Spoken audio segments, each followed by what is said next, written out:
I'm Matt with Forstner Woodworking, and today I'm going to show you how I made this pizza cutting board. I start the project by taking 8/4 rough stock and milling it down to the proper dimensions. Each piece will be ripped down in strips that will be turned on edge, and in this case the height will be 1 5/8 inches tall. I then rotate and optimize the boards for grain direction. After gluing the face grain together, leaving the edge grain revealed, I clamp the board to set up overnight. Once the board is set, I head over to my Stepcraft M1000 and begin flattening each side. This Amana 3-wing surfacing bit is perfect for getting a clean and flat surface before engraving.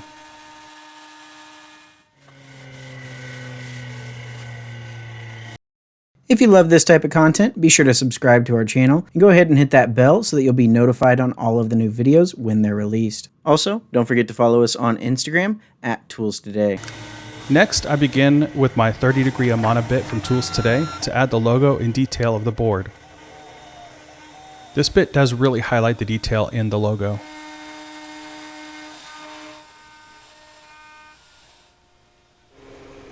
I switched to my 1/8" end mill bit to engrave the mushrooms, pepperonis, and a round circle.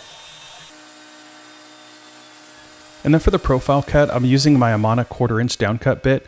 The diameter of this board will be 18 inches when finished.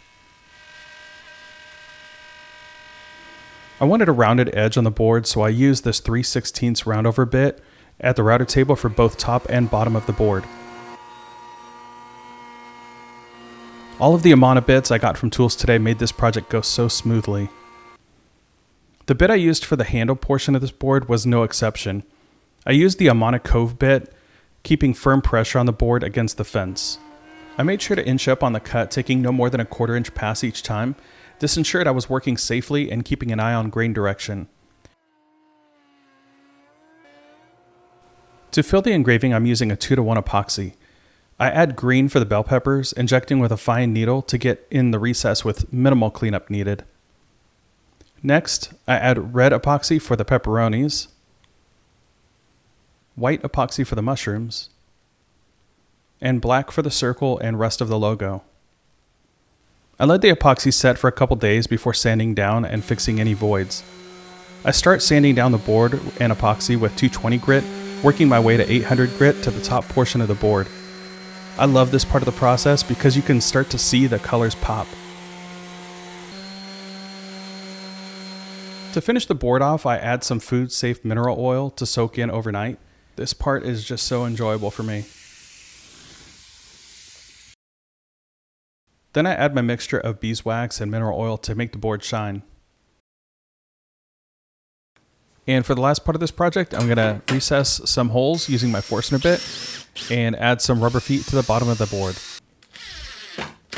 You can find more content like this at youtube.com/VoltnerWoodworking or head over to my Instagram page at instagram.com/VoltnerWoodworking. I hope you've enjoyed this project. I want to thank ToolsToday for the amazing tools and opportunity to collaborate with them to showcase these bits. Thanks for watching.